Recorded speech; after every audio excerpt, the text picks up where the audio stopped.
Okay. Yes. But congratulations. Asante sana. Yeah, I know it's been a journey, and you're on the last lap, right? Yes. And I'm pretty super proud of you. Thank you very much. Good to know. It's good to know, friends who are doctors and whatnot. So at least now I can say, hata mimi msinione hivyo hivyo. I hang around high people. Yes. But karibu sana. Asante sana. Yeah. It's great to be back. It's always a pleasure being here and to just talk about life. That's right. And today's episode is about rejection. I know that's a deep topic. It is it's very deep, but yet very, very relevant. Yes. Because I think in the world that we live today, rejection is, it's something that we need to talk about because, like when you're not braced for it, it can really come down on you. And some people even, part of the cause of depression is actually rejection. Yes. I even in terms of reactions to various things, as in people do react sometimes very extremely to rejection, and I think we've seen it even in the news.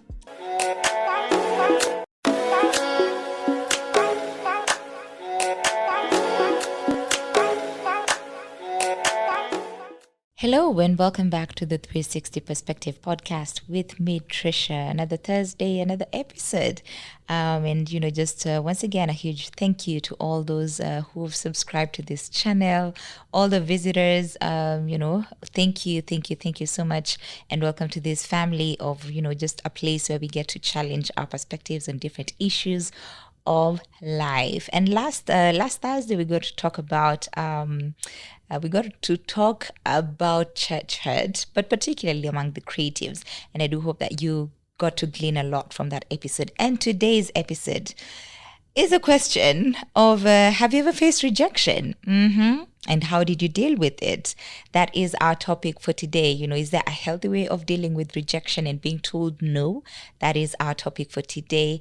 And to go through this topic with me is a guest who's been here before, a favorite guest of mine. His name is Jay. So, Jay, karibu sana. The last time you didn't have major titles. But right now, today, as you sit on this couch, the titles are coming. The titles are coming. Yes. Absolutely. Ebu sasa introduce with the new title to ski. Before the end of this year. You shall refer to me as Doctor. Daktari. Hey, and you just call me Jay. Like who again? Okay. Yes. But congratulations. Asante sana. Yeah, I know it's been a journey, and you're on the last lap, right? Yes. And I'm pretty super proud of you. Thank you very much. Good to know. It's good to know, friends who are doctors and whatnot. So at least now I can say, hata mimi msinione hivyo hivyo. I hang around high people. Yes. But karibu sana. Asante sana. Yeah. It's great to be back. It's always a pleasure being here and to just talk about life. That's right. And today's episode is about rejection. I know that's a deep topic. It is it's very deep, but yet very, very relevant. Yes. Because I think in the world that we live today, rejection is, it's something that we need to talk about because, like when you're not braced for it, it can really come down on you. And some people even, part of the cause of depression is actually rejection. Yes. I even in terms of reactions to various things, as in people do react sometimes very extremely to rejection, and I think we've seen it even in the news. People even going to the extent of taking someone else's life. It's true. Because of rejection. Yeah. It's true. Ew, especially the love triangle. It's a bad scene out there.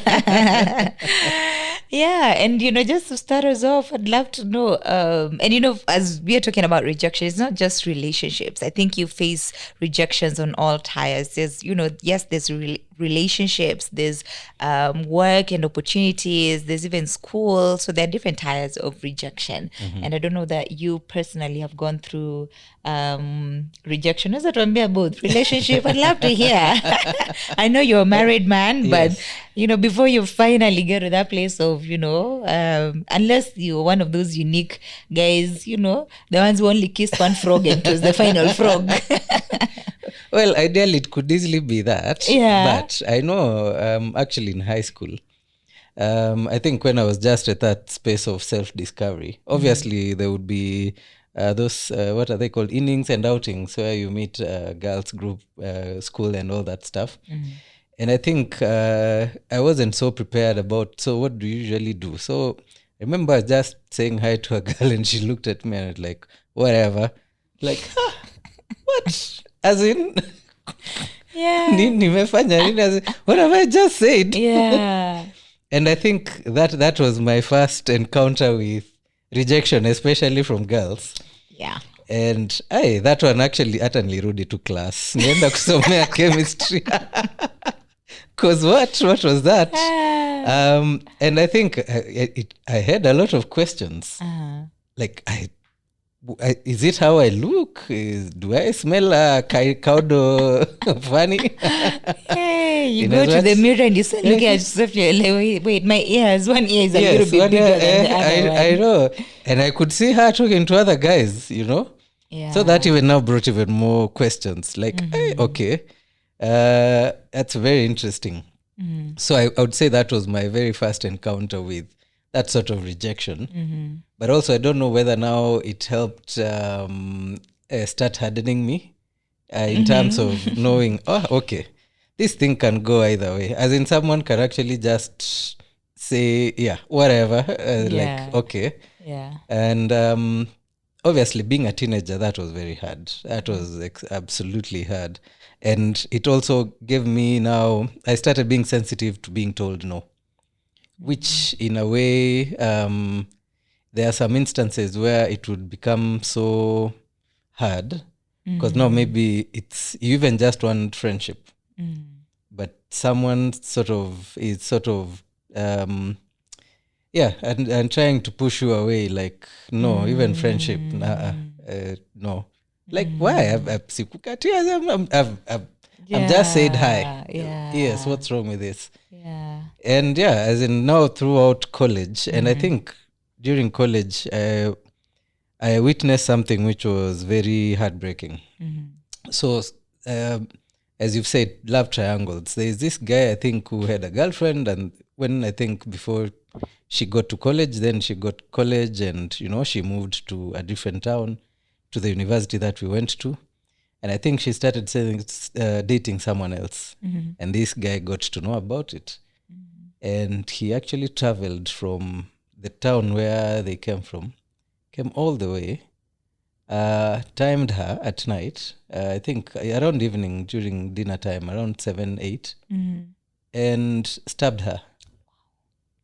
And I remember because it was in my hostel, actually on my same floor, 3 doors down, hearing commotion, running to check what's up, and then I see this lady with a knife stuck in her neck, bleeding, and as in that was it, she died. So that image stuck with me, like, as in, this all for what? A relationship. That one I think got me, like, as in, really, if she had moved on, as in, what would make someone actually kill someone else because they've decided, it's not you I like someone else now. My life has moved on. And I think also it led me to starting to understand that in life, at different levels of life, our interests change. We change, other people change. So what made us friends at this point might not bond us in another 2 years or in another 4 years. That's true. Keep evolving. Yes. So unless we realize that people do change and interests do change, and it has nothing to do with you. It's just this person changed what they wanted, what they liked. It should not be a reflection of you. So, and that's why I'm saying this is a topic that really needs to be addressed. It needs to be addressed. And recently we've seen a similar thing with the guy who went to, I think, to follow a girl in a university. I think it was Eldoret. Yeah. And hacked her with an axe, as in for saying no. Rejection. Yeah, for rejection. Yeah. Yeah, it's either I'm the one who's gonna have you or nobody. Or no, yeah, no one. So that's now on the extreme side. Yeah. But then also now on the normal life side, we see a lot of people who get rejected, and obviously depression, anxiety, a lot of questions. In the Christian circle and the Christianese breakup lines. Eh? The people rejected might be the ones filling up Katoloni and other prayer mountains. Yeah, it's true. When somebody tells you, God has told me you're not the one. Yes. Aye, that's the worst Christianese breakup line.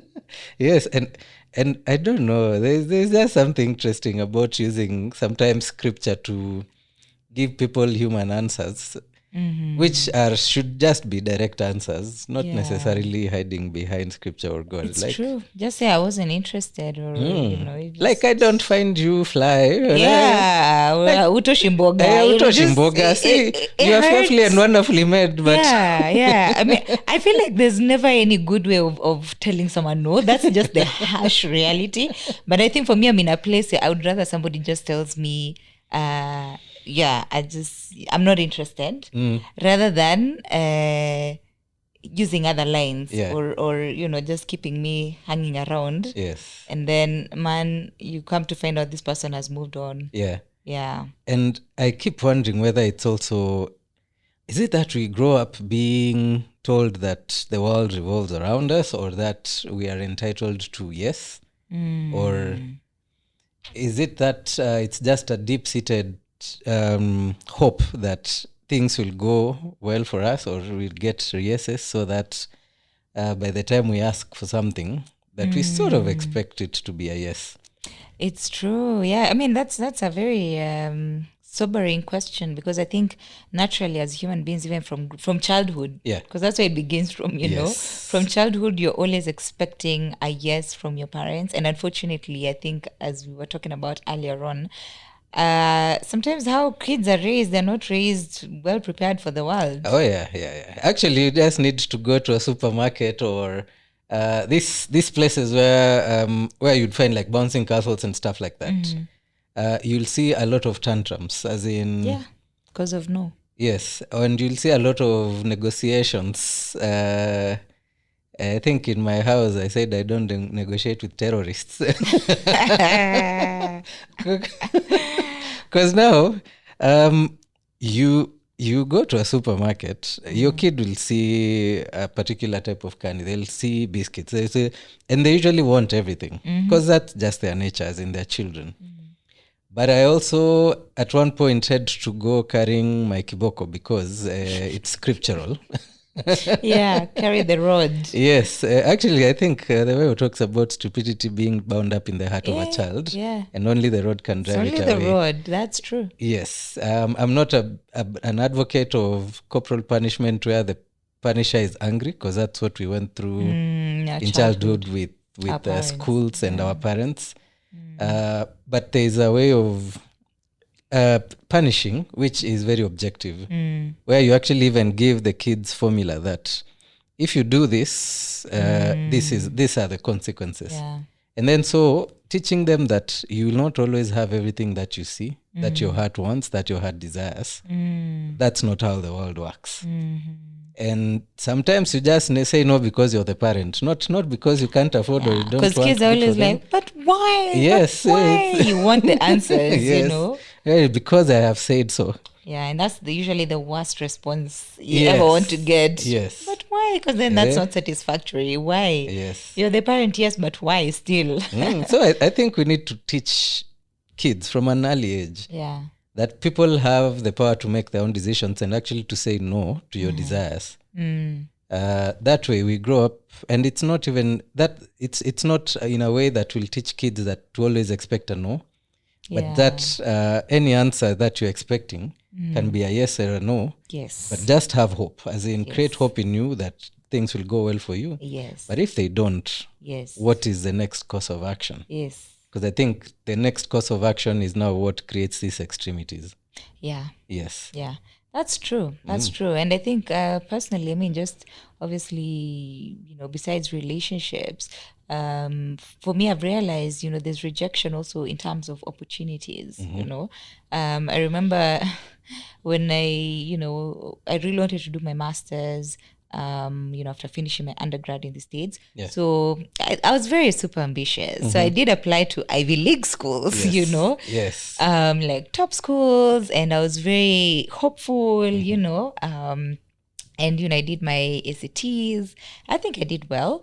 So I was very, looking forward to, just being picked in one of the schools. Yeah. And I remember in that season of just waiting, hey, there were like 5 schools. Yes. First one came in. Sorry, you have been, yeah. I was just like, wait, okay, sawa. There's still 4 more. Yeah. So we can still keep up to hope.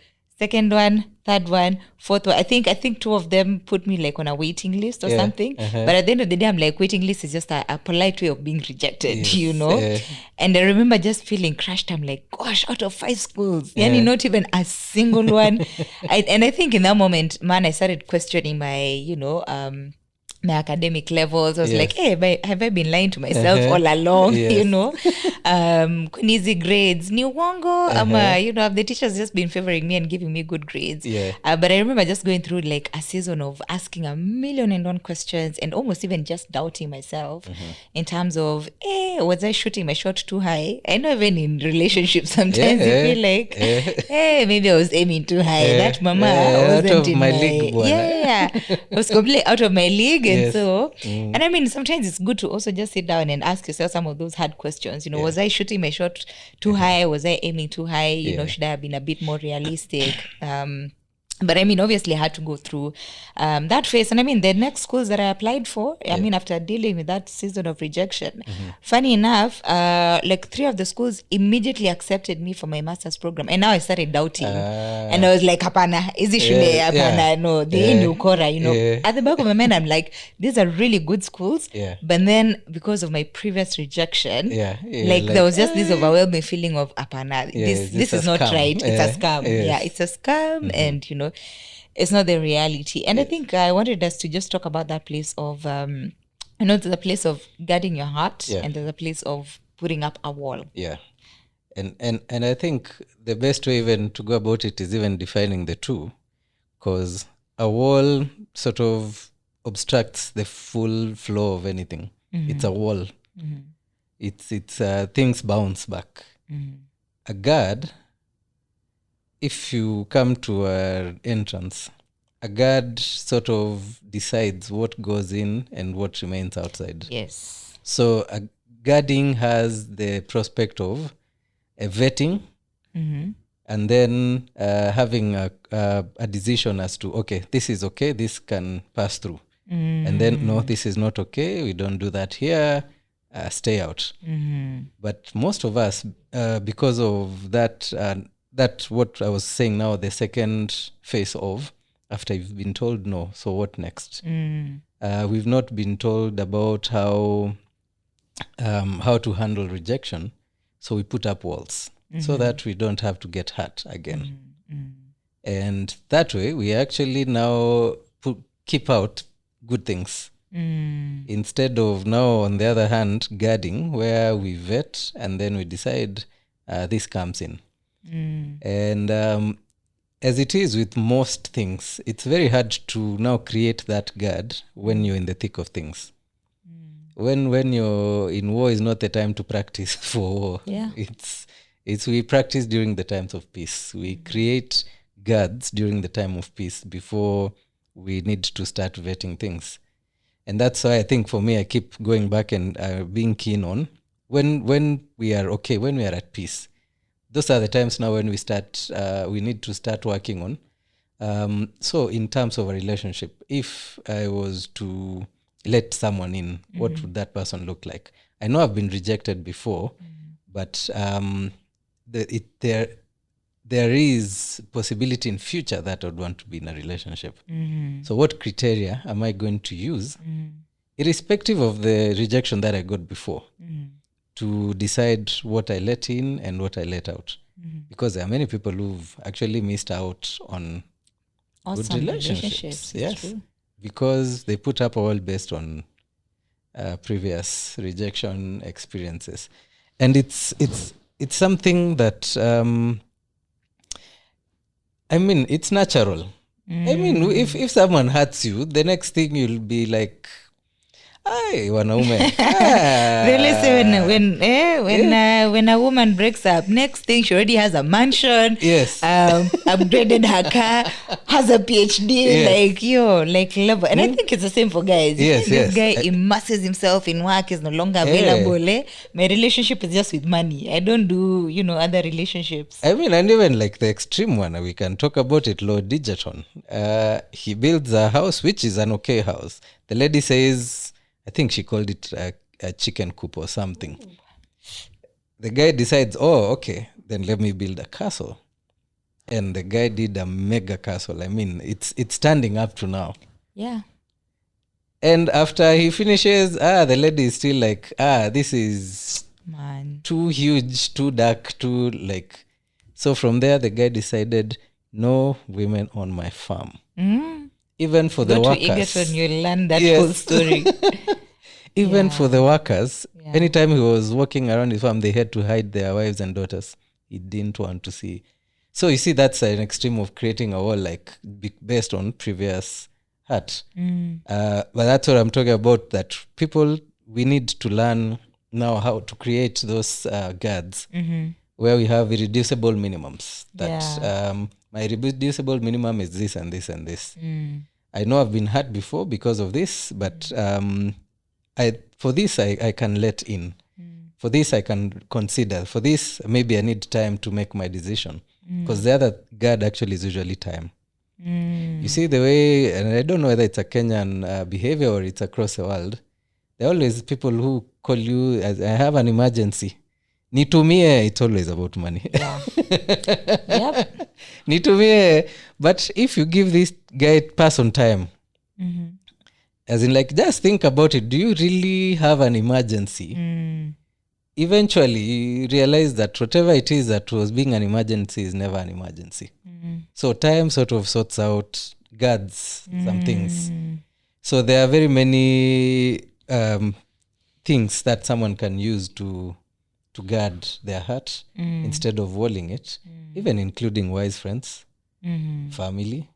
Because I mean, that's if you have your parents, let them know your friends. Yeah.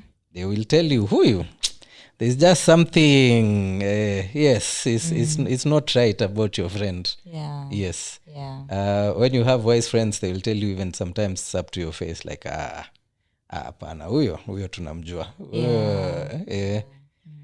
Or they'll give you the option of, okay, if you're shooting your shot out of your league, but you just give it. They'll give you a sober reality yes, of we shall be here to hold you when you fall, but you just give it a try. Yeah, just you never know, it might go either way. Yes. But as you shoot your shot, just know it might go either way. Yes. And even communities, because I know of a guy who was saying that in the town, he grew up in a small town, then he started walking around with this girl.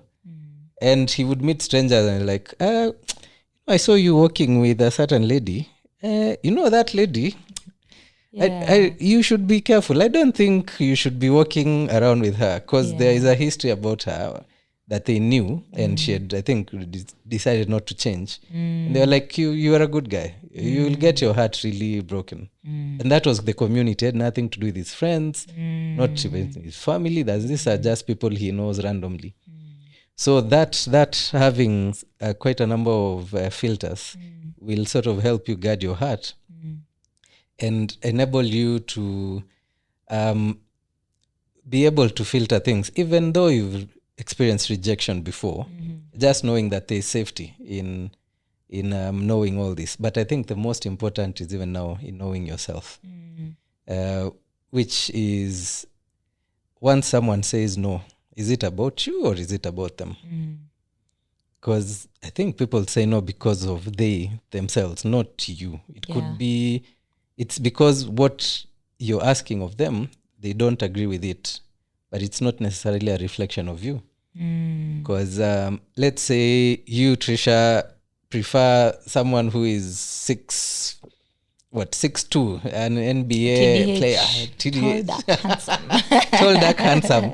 And then I tokezea there and I am light, short and average. And fluffy. And fluffy.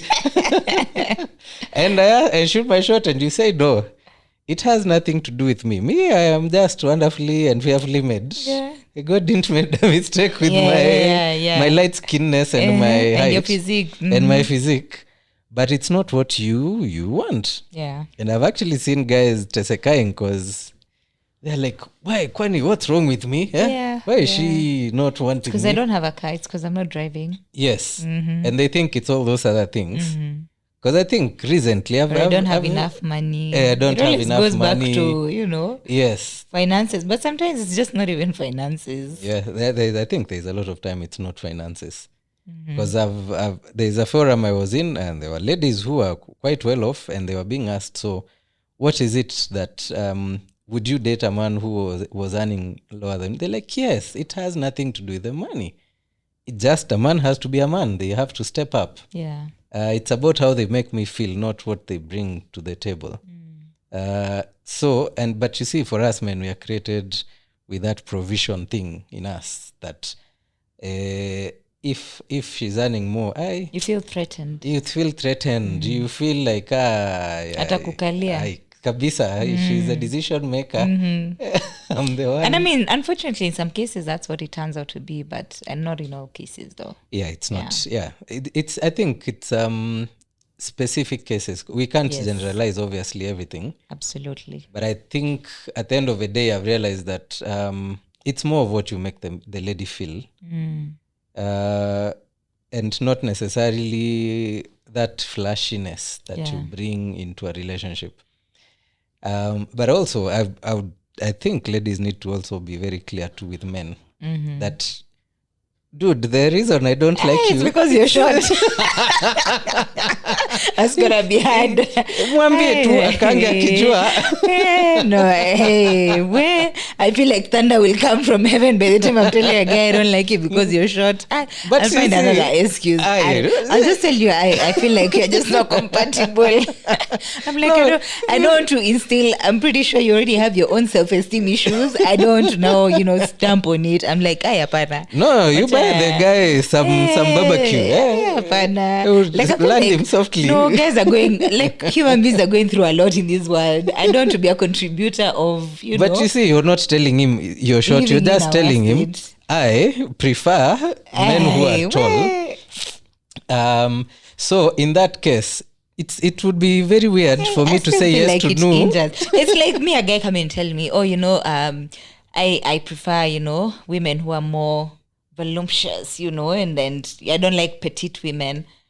So how would you rather he says, because now it will create or like, okay, let me do the reverse, because I feel like nowadays the world's standard of beauty unfortunately has been inclined towards petite women. Yes, that's been the standard of beauty. But then a case where a woman is now a bit bigger, fluffy. I never say bigger, but you're fluffy.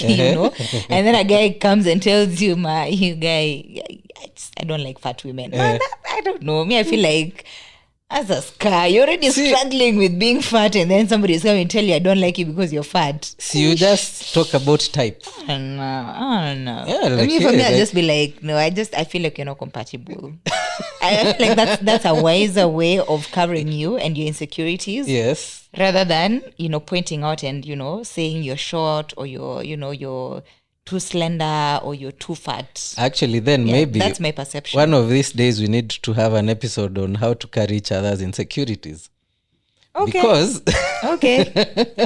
if you look at it, how I look at it is there is a point at which we carry each other's insecurities to the point that no one really knows who they are and no one is clear on the other person. Yeah. And then we create all this, I like you like someone else, the other person likes someone else. It's true. And I know you've seen it in groups where the person you like someone else. Yeah. And you don't understand why. But and the one that likes you don't like them. Yeah, you don't like them. And they're pursuing you're pursuing someone else, them they're pursuing It's like that meme of the church guy that you want, you know, like the guy from the gym, Yes. and then the church guy who likes you, the guy whose trouser is up to here, and you're just like, brother Bernard. Brother Bernard. No. Brother Bernard, no. Don't fall for me.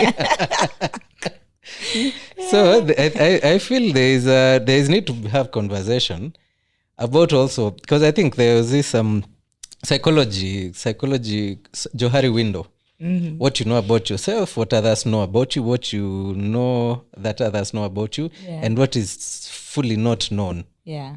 So in that sense, and in that case, I have a feeling that there's a way we need to use that and use it in a wise way, so that people can know that I am not everyone's cup of coffee. Yeah, it's true. It's not everyone who likes me. Even there are people who will see you and actually just not like you. Yeah, it's true. Because maybe, they either have an issue in their past, or they have, as in, you never know. There are very many reasons why people will not like you. Yeah.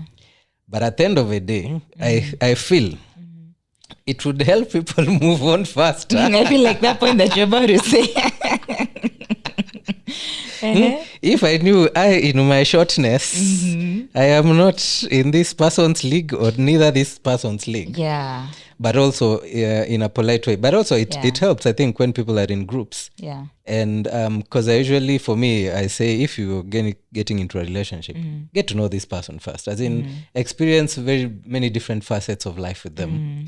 That way, even by the time either they're asking you out or you're asking them out, you kind of know each other's whims, likes, dislikes, and stuff like that. You're not getting surprised that, you don't like tall guys, as in, because guys get there. Yeah. Because when you're in a sort of a friendship, a community, you have, and I think that's why Kitambo, they would have even arranged marriages based on, we know this family, we know their values, we know this is how they usually look at life, because that determines how the kids come up. As in, you know their values, you know their outlook, you know what they, stuff like that. So I am a big advocate of communities as part of helping people also deal with what works and what doesn't work for the other person. That way, when it comes to now being told no, you kind of have an idea that this is okay, as in, this is this person's decision and I respect it. And so what do I react to? How do I react next? Yeah. Do I still continue pursuing them, knowing that they don't want this, or do I now move on to something else? Because now the other question is, these people who say, so I ask you out, you tell me no. So going by what I'm feeling, can we still be friends? Because there's usually that. Yeah. Yeah, for many men, it's very hard to continue being friends. But for a lady, she's wondering, so what has changed between us? As in, they would most probably still want to, even for a lady, I think, if there's rejection, there's that confusion of, so do we still remain? Do I still want to see you for now? Or even forever? Do I still want to maintain the same level of friendship and stuff like that? So it's complicated and it's very complex. And it needs to be sort of, is it studied? Or as in, it needs a very complex approach to thoughts about it, decision making concerning what I feel and what's next. Because otherwise, if it's not dealt with nicely, it creates extremities or behaviors or low self-esteem. Absolutely. Because why are you saying no to me? I agree. And before you go to that final question of how, like, a healthy way of dealing with rejection, I wanted us to talk about just a place of self-sabotage. Because I think, they say once bitten, twice shy. Yes. Yeah. So once bitten, the second time, which really connects to the place of guarding your heart and, just putting up walls. Self-sabotage is, it's a way of sort of, it's actually like a walling. Yeah, it is. Because you've been rejected and you now decide, okay, now I'm not worth So if any girl I'm going to ask, she's going to tell me no. Yeah. Or before she tells me no, like your antennas are so high Yes. that you start seeing from afar. So any relationship, it starts going on so well, but then maybe just something like one day just pick your call, that's it. You're already so done. Ashamua. You block them out completely. Yes. And it's interesting how quickly we make decisions based on one event, especially now when we are at that point of sensitivity. Because maybe you've been rejected before and you see a pattern, not even a pattern, before it becomes a pattern, as in someone, maybe you text them and they don't respond in a day. And you're like, this is it. You've already sent a message and called it off. Yes. Like, I'm sorry. It's just not working. This is not working for me. And I've heard men talk about, as in they're talking to a girl and they're like, mi najua hata nikakusalimia, hata nikakwambia I take you out for coffee, you wouldn't accept. And you're wondering, but have you asked her out? It's no. True. Yeah. So how do you know she's going to say no? She's like, ladies like this, they don't nini with men like me. As in, they don't sup with men like me. And that's from a past experience. Yes, it's highly likely from a past experience. So that self-sabotage actually, and in all across, even from apart from relationships, like now the way you're saying about college, there are people who get very many multiple rejections from jobs to the point that even when they're ever called for a job, they'll be very sluggish. Or if it's in business, as in you've tried selling something over and over again, people don't really, it doesn't get traction to the point that even if an opportunity opened up, you're like, no, that one will just go badly. I can't put my effort into that. So that self-sabotage is actually a real thing. It's unfortunate that, it actually happens, especially now, relationship-wise, where you decide, it's not my league. And you will notice there are people who had potential for things and they never pursued them because they put themselves in that cocoon of self-sabotage. And they create that imposter syndrome that I don't belong here. And so instead of aiming high, they aim average or low in order to satisfy that this is maybe where I belong. Then sometimes, unfortunately, you aim low and you still get rejected. Ouch. That's the worst. Because what you think is low, I mean, every person has dignity and the ability to say no. It's true. So you might think, now hapa huyu ako chini yangu, huyu atanikubali haraka haraka. Hata umeapply for that clerk job with a whole degree. Yes. And you're still told no. I mean, like, you remember there's a time I think a hotel advertised and there are all these people with master's degrees coming to apply for waiter jobs. Yeah.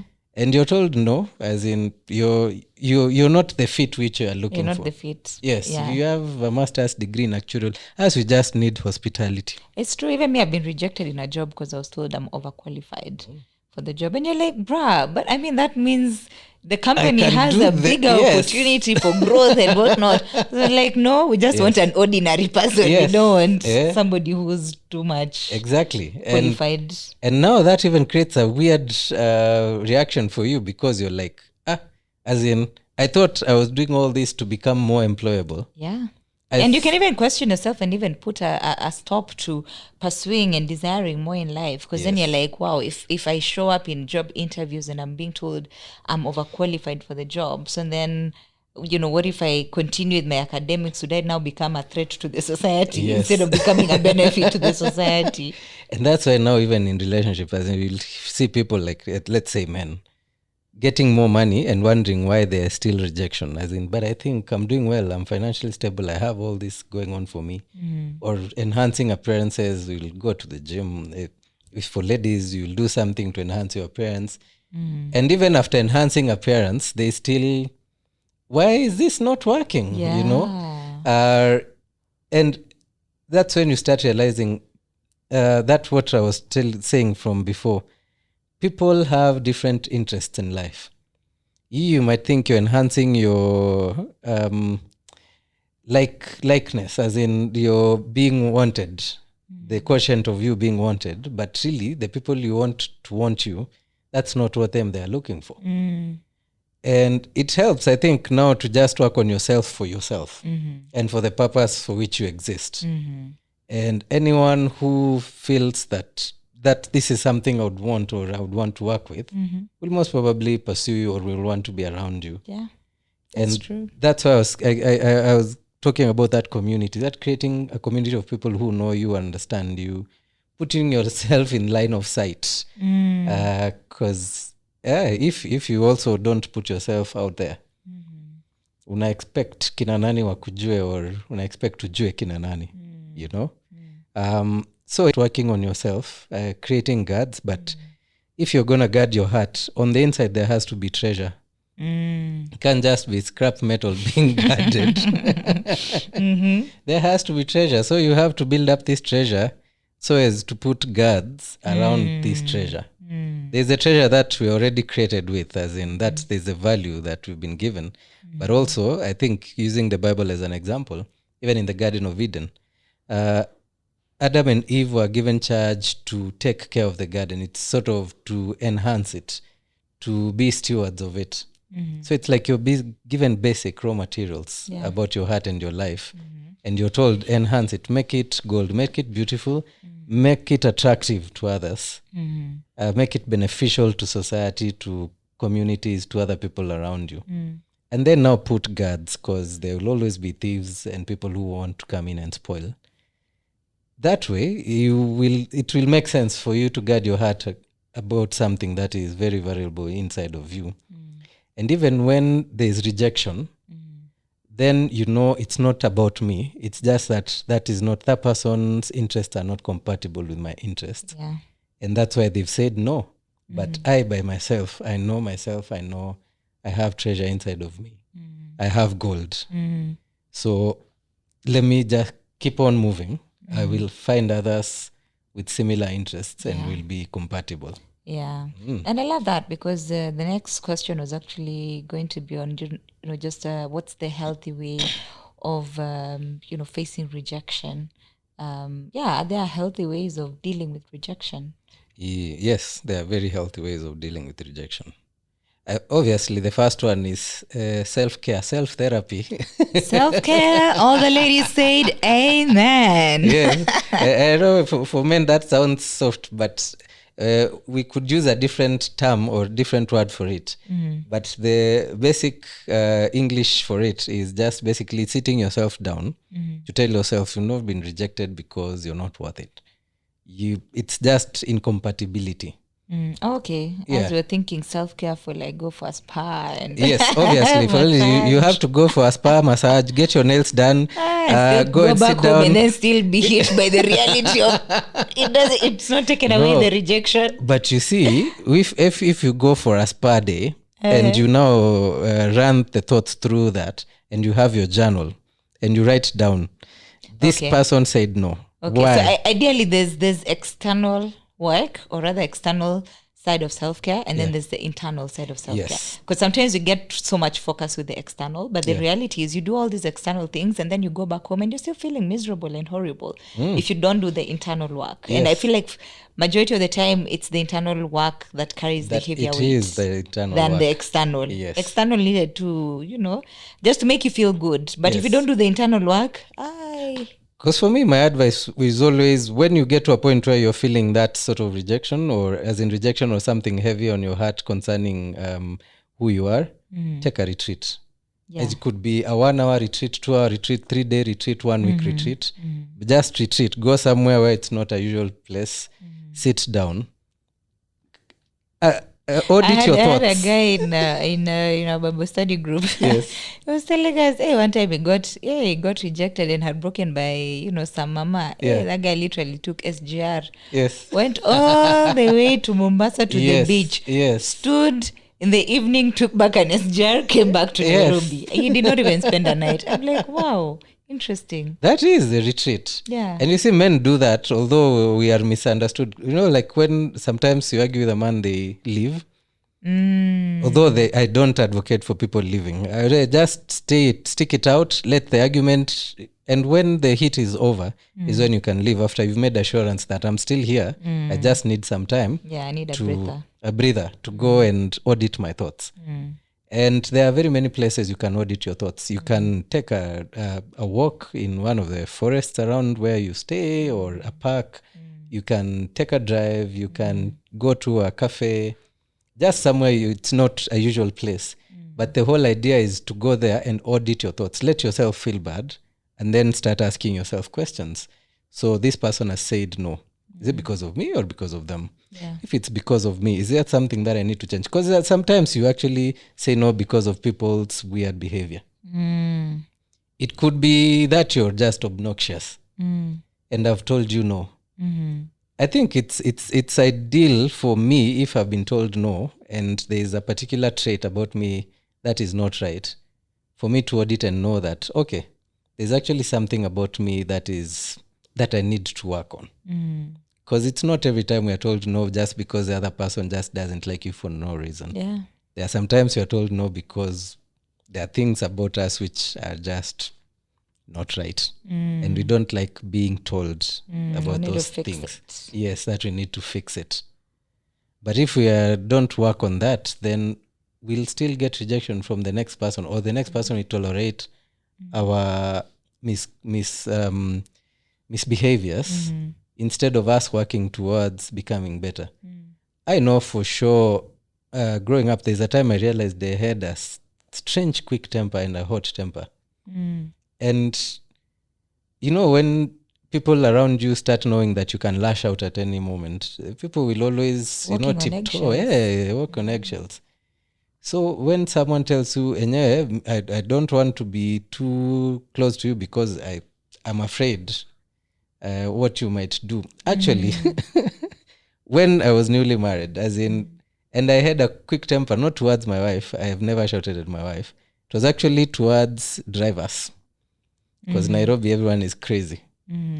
And she used to get so frightened, like, what might this guy do next? Because I think road rage. Yes, I had road rage, and both of them, I would say, they were justified. Because, like, I know the two particular ones where one, I was hit by a church bus.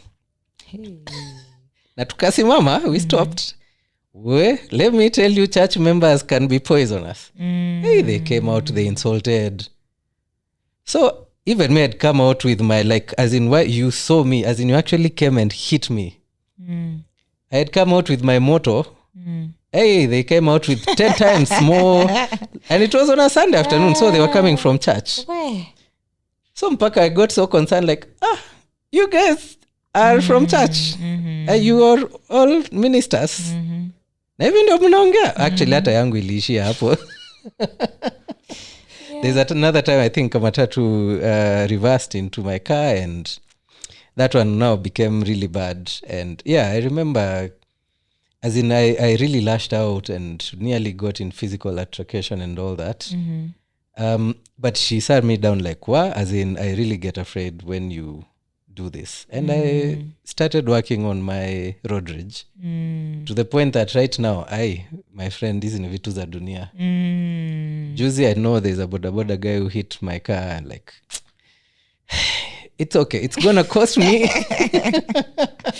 Yeah. But yeah, at what cost? At what cost do I stop here and we start arguing, and then others come and they start, And he was actually riding on the wrong side of the road on a highway.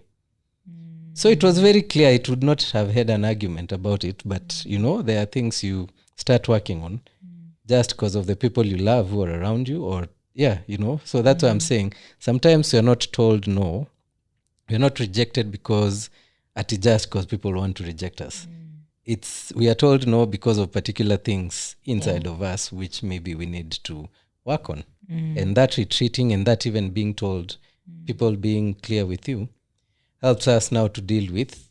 So now I've been told no because of this. What do I do about it? Yeah. Or what areas do I need to improve on? Like, just evaluating. Because I think what I loved that you mentioned earlier on is, you can't guard scrap metals. Whatever is inside has to be a treasure. So I think Yes. sometimes also rejection is an opportunity for you to build on that treasure. Because I Yes. remember for me, I think after being rejected by the universities that I applied for my master's, it was a good challenge for me to really up my game in in terms of like gaining knowledge, learning more. Yeah. And by the time I was reapplying to the next universities, I was a totally different person from Yes. Yeah. from where I was at the beginning. So I think it's a good place of also growing yourself, taking that rejection as a place of maybe I need to improve on 1, 2, 3 things, and analyzing and evaluating. Yeah. And what you usually say, just what you've said, rejection actually a number of times can be a catalyst to growth. Yeah.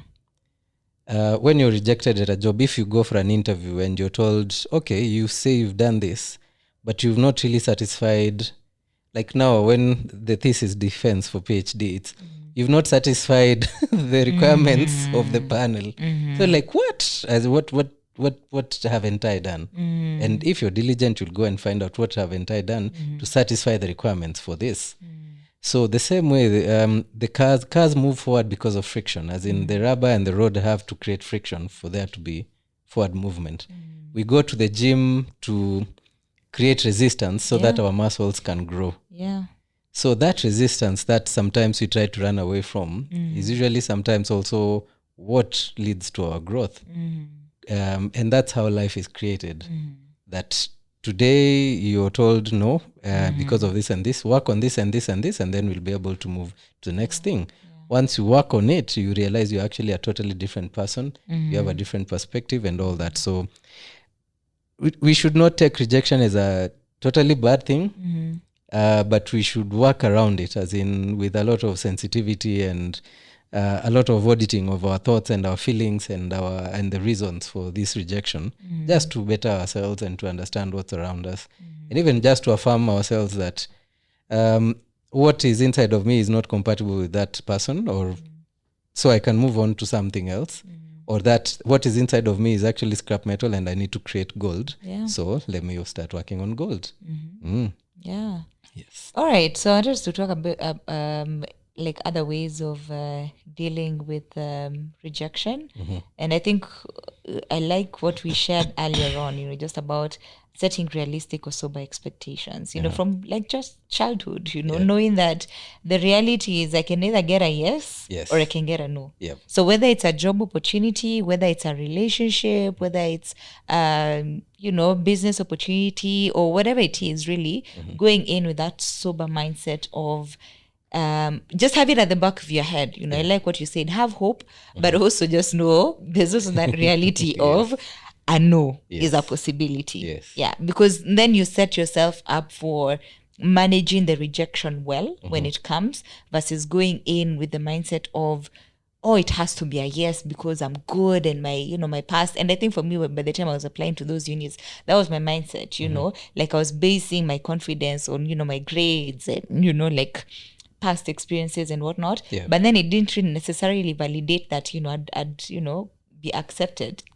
I think at the back of my mind, I hadn't created room for rejection or being told no. But I think maybe if I had it at the back of my mind, knowing that these are very competitive universities, so being told no is, part of the reality, then I think I wouldn't have been as distraught as I was, from all the 5 rejections. So I think just having that sober and realistic expectation. Yeah. Any other way that we can deal with rejection in a healthy way? I think, as I mentioned, that just having a community of wise people around, because it helps sometimes even to run things through people and tell them, this is what I was doing and I was told no. What do you think could be the problem? Because I know I've heard that before. Again, in my relationship, so got married. My wife is conservative. I am a bit liberal in terms of my risk with money. And I had all these ideas. Okay, we should do this and this and this. And, I should be like, eh. Then I spoke to one of my very good friends and he's like, you're coming into a marriage and the first thing you want to do is spend money, as in. So it had never hit me like, okay, we are starting a new family. But me, I'm coming in thinking about investments, because that's how I've always been from, like, in my early 20s. Like, invest, put money here, do this, try this out. So I was bringing the same. But that, just having that community, having someone to call me out and tell me, by the way, you just need to first settle into your marriage, as in get to know each other, get to create that family. Don't put risk into the family, because I've also now later I started seeing many families which have become constrained because of, as men, we are very we have a high risk appetite, and we have all these grand ideas of what we should do together as a family, where we should, so that helped quite a bit.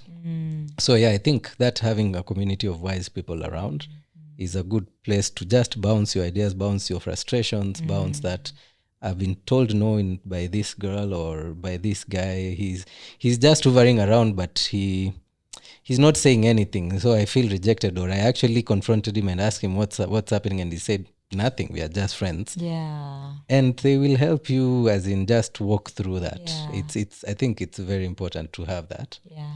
Another way I would say of dealing with that is just now coming back to what we are talking about, that gold, creating in yourself a purpose and a bigger you on the inside, that you don't really need so much of the approval of other people. Because let's give an example where you're rejected by family. Because there are people who are rejected by family for no reason, actually, just because you were born in that family, and maybe aunts or uncles don't like your mother. What do you do? Or your grandparents don't like that maybe the mother got you maybe out of wedlock, and they are church elders, and so you grow up experiencing this rejection, which has nothing to do with you. And there are people who are set in their ways. They'll always reject you for no reason. I mean, people even get rejected for being achievers. Joseph in the Bible was rejected for, as in, because his future alikuwa ameona nyota.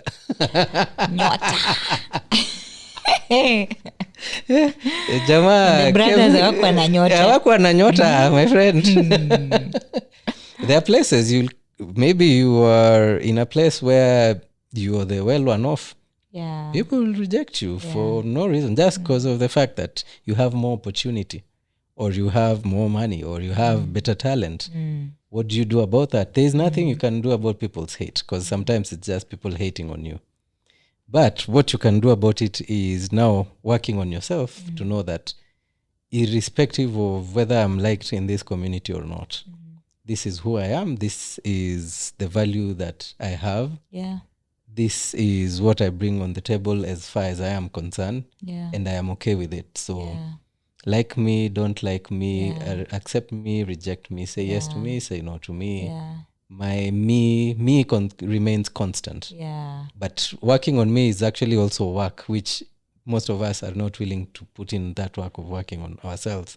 But it helps that when you're confident in yourself, in who you are, in your abilities, in your talents, skills, in your knowledge, in just being comfortable in your own skin, it really helps with dealing with rejection. I like that. And I think for me personally, I've done that a couple of times, just taking stock of the things that I celebrate about myself, which I realize not a lot of people do that. But then it's also a way of building your own confidence, just taking, like either if it's journaling or just getting a piece of paper and saying, Trisha, you're amazing, you're incredible, you're intelligent, you're what. It's a good way of reminding yourself that even when the world rejects you, or, spaces, organizations, or people or whatnot, even if they reject you, it doesn't mean that, you're not a valuable person. If you take time to really take stock of who you are as an individual, you'll actually realize, as you said earlier on, the rejection is not so much about you than it is about the other person.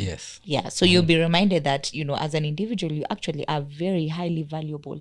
Only that, for that particular organization or company or individual, you are just not the best fit person for them. Yeah. And you see also that fear of rejection is what puts people in peer pressure. Because you want to belong to a particular place. You don't want them to reject you. So you sort of conform to them. so that you can fit in. People pleasing. Yet if you are confident in who you are Yeah. and in your abilities, you'd be like, okay, if this group doesn't serve my purpose, or if I'm not a good fit for this, I don't have to conform to the things they do. Because I mean, even in terms of just partying and clubbing, there's a lot of that, as in once people call like uko wapi, like if I say no, what, they will stop being my friends, they'll stop calling me for the next. But you don't have to be such a slave to, it's like living WhatsApp groups. How many of us struggle to live WhatsApp groups? You know, it's not serving your purpose. Like it's out of season, but you're just hanging on that thread. Yes, like talker. It's you're conforming. It's I mean, if you are too confident in yourself, you just, not that you're too confident, you just need to be confident in yourself that, okay, this group is okay, but it's not serving my purpose. Leave. Left. Yes. So I think those the things that we've talked about are very paramount in sort of dealing with rejection, and even being prepared for rejection, so that by the time it comes, or whatever time it comes, you always know how to work with it. Yes, absolutely. And I think now that you mentioned about people pleasing, there's an episode we did with you about people pleasing. So if you are, you know, in that space where you're struggling with people pleasing, do check out that episode, and then, you know, at least you'll get equipped with how to get out of the people pleasing habit. And there's something we also shared earlier on about also, you know, after rejection, that whole place of generalizing, you know, taking an isolated situation and then now making it become all dudes or all ladies, you know. So let's talk about that a bit. It's because, I mean, if let me ask you, if we always say all men are who let the dogs out? I know. And if I can tell you, if you went to China and you asked that phrase, it would have the same answer. Because that generality has become so pervasive. Just because of people's experiences. And you see, that eventually is what now creates the wall. Because you've decided all men are like this, and all men will always react to this thing in this particular way. And I think I've seen so many people miss out on good things because of generalizing. It's like the way now there are men who say light-skinned girls, as in they are moto ya kuotea mbali, you know. Alafu kina Brayo na Kevo, you know. And sometimes we create stereotypes based on jokes. But they become norms in society to the point that there are people who now take them seriously, even when they are sort of filtering things and decisions. So I would say treat each case as a standalone. Also, it's okay to have generalities, but have wisdom. Put wisdom in every generality that you come across, or every stereotype. Because if, like now Kenya, we have a problem with tribalism based on stereotypes. And you'll say this tribe is usually like this, and you meet a person, an individual who is from that tribe. Na short temper. Usijaribu. And they are very totally different. And, you know, so when you generalize people without treating each case with wisdom, you sort of lump people together, you create walls for yourself, you make your life even harder. You make weird decisions. Even your conversations sound weird because you meet someone who fits that description and you generalize the stereotype, and then they're there wondering what's wrong with you.